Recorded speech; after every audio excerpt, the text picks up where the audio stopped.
अस्सलाम वालेकुम viewers, welcome to the students platform. Viewers, आज हम PSY 515 क्रॉस कल्चरल साइकोलॉजी के लेसन 1 से स्टार्ट करेंगे। इसके अंदर व्यूअर्स टोटल 15 लेसन्स हैं, जो कि 1 से लेकर 8 तक मिड टर्म में और 9 से लेकर 15 तक फाइनल टर्म में शामिल होंगे। हम अपने मिड टर्म के लिए पहले 8 लेक्चर्स को ही कवर करेंगे। Lesson 1, introduction to cross cultural psychology. इसमें हम देखेंगे कि किस तरह से इंसान का बिहेवियर और इसके अंदर होने वाले मेंटल प्रोसेस एक कल्चर से दूसरे कल्चर में वेरी करते हैं। मुख्तलिफ कल्चर्स का इन पर क्या असर होता है। हर कल्चर के अपने नॉर्म्स, अपनी वैल्यूज़ होती हैं।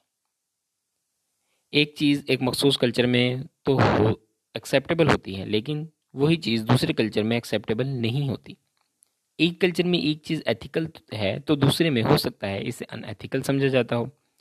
मसलन वेस्टर्न ममालिक में औरतों का बाहर काम करना मर्दों के साथ मिलकर अच्छा समझा जाता है, जबकि पाकिस्तान जैसे ममालिक में इसे अच्छा नहीं समझा जाता। अगरचे ये चीज़ पाकिस्तान में आम हो गई है, लेकिन अभी भी पाकिस्तान के बहुत से खिते हैं जहाँ पर औरतों को सिर्फ घरों की हद तक लिमिट कर दिया गया है।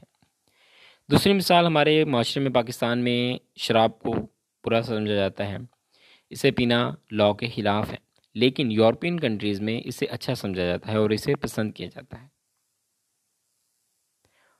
रेड लाइन से मैंने अंडरलाइन किया है 2 possible approaches of cross cultural psychology, attic approach और एमिक अप्रोच।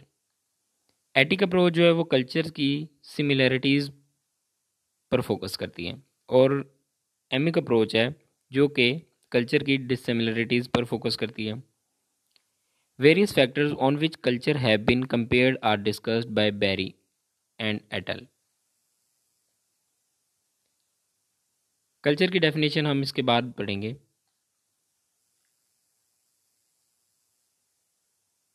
पहला पॉइंट है चाइल्ड रियरिंग।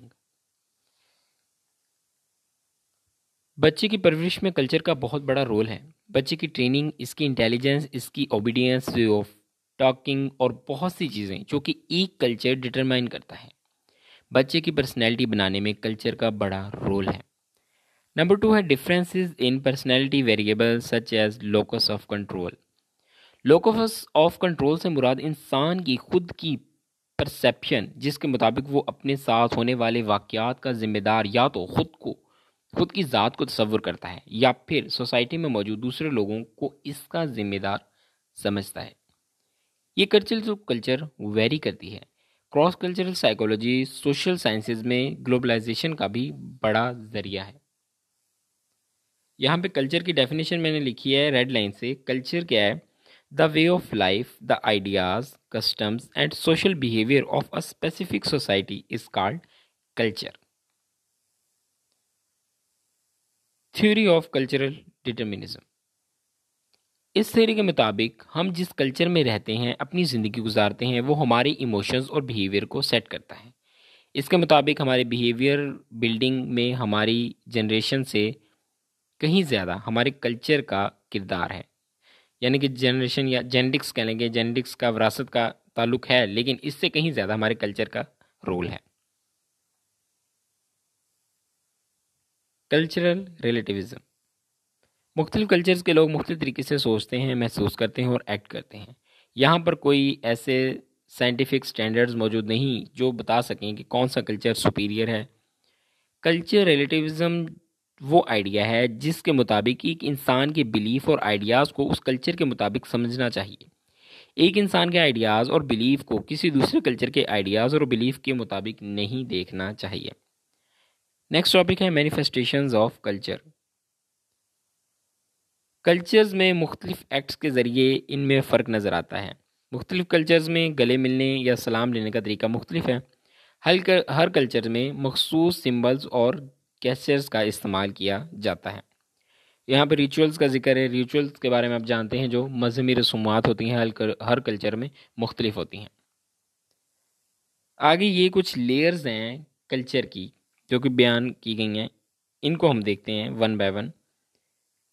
नंबर 1 है नेशनल लेवल। नेशनल लेवल होती है एसोसिएटेड विद द नेशन, पूरी नेशन का जो लेवल का एक कल्चर होता है कंबाइन। रिलीजन लेवल होती है मज़हब की बेस पर होती है, जेंडर लेवल पर होती है, यानी कि औरतों के कल्चर और मर्दों के कल्चर में डिफरेंस होता है। जनरेशन लेवल होती है, जनरेशन लेवल के मतलब माँ बाप और बच्चों की जनरेशन, एक गैप होता है ना, जनरेशन गैप, इनका और बच्चों का कल्चर डिफरेंस होता है। सोशल क्लास लेवल, जो अपर क्लास के लोग होंगे उनका कल्चर और जो लोअर क्लास के लोग होंगे उनमें कुछ डिफरेंसेस पाए जाएंगे। और कॉरपोरेट लेवल, कॉरपोरेट लेवल कह रहा है कि जो कि एम्प्लॉयड होते हैं, जो कि लोग सर्विस करते हैं, जॉब करते हैं एक ऑर्गेनाइजेशन के अंदर, उनको कॉरपोरेट लेवल कहते हैं। उनका एक अपना एक ऑर्गेनाइजेशन का उनकी का अलग से एक कल्चर होता है। यहाँ पे एब्रीविएशन याद रख लीजिए, IACCP, association of cross cultural psychology, an organisation consisting of approximately 800 psychologists from some 70 countries. Why many psychologists ignore or resist the challenge of incorporating culture in their work? बहुत से psychologist दूसरे culture की study में involve नहीं होते। वो दूसरे cultures में जाकर इनके माहौल का हिस्सा बनकर स्टडी नहीं करना चाहते, क्योंकि एक तो ये चीज़ इनके लिए डिस्कम्फर्ट का बायस है कि इसमें बहुत सी अथॉरिटीज़ शामिल हो जाती हैं जिससे इजाज़त लेनी पड़ती है। दूसरा, फंड्स के मुतालिक मिसाइल पैदा हो सकते हैं। वो अपने कल्चर्स में, अपनी लैब्स में, अपने फेमिलियर माहौल में रहकर काम करने को ज़्यादा अहमियत देते थे।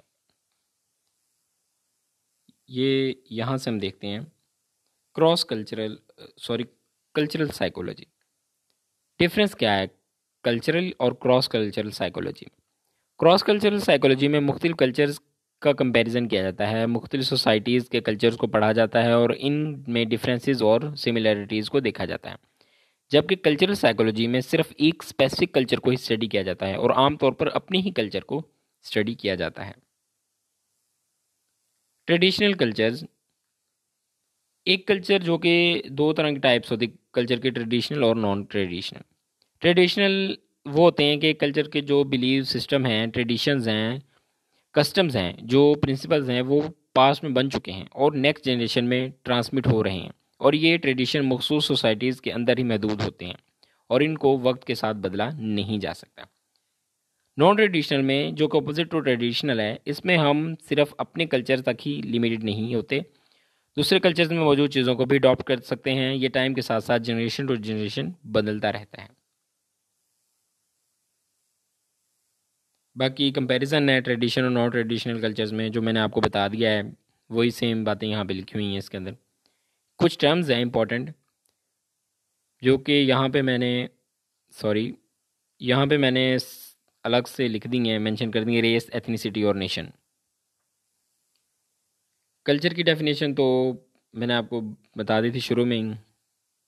यहाँ पे इन्होंने मेंशन किया है कि a set of attitude, behaviours and symbols shared by a group of people and usually communicated from one generation to next is called culture. Red line से मैंने लिखी हुई है बिल्कुल स्टार्ट में इस लेसन के, वहाँ से भी आप पढ़ लीजिएगा। ये तीनों टर्म्स हैं, इनको यहाँ पे मैंने रेड लाइन से बिल्कुल सिंपल और आसान अल्फाज में लिख दिया है, क्योंकि यहाँ से आप लोग पढ़ेंगे तो आपको एज सच को इसकी समझ नहीं आएगी। वर्डिंग ईजी है लेकिन मिक्सअप हो रही हैं ये तीनों चीज़ें आपस में। यहाँ से देखें, race, it is based on biological classification also determined by physical appearance like black and white. Members of one race cannot join another race.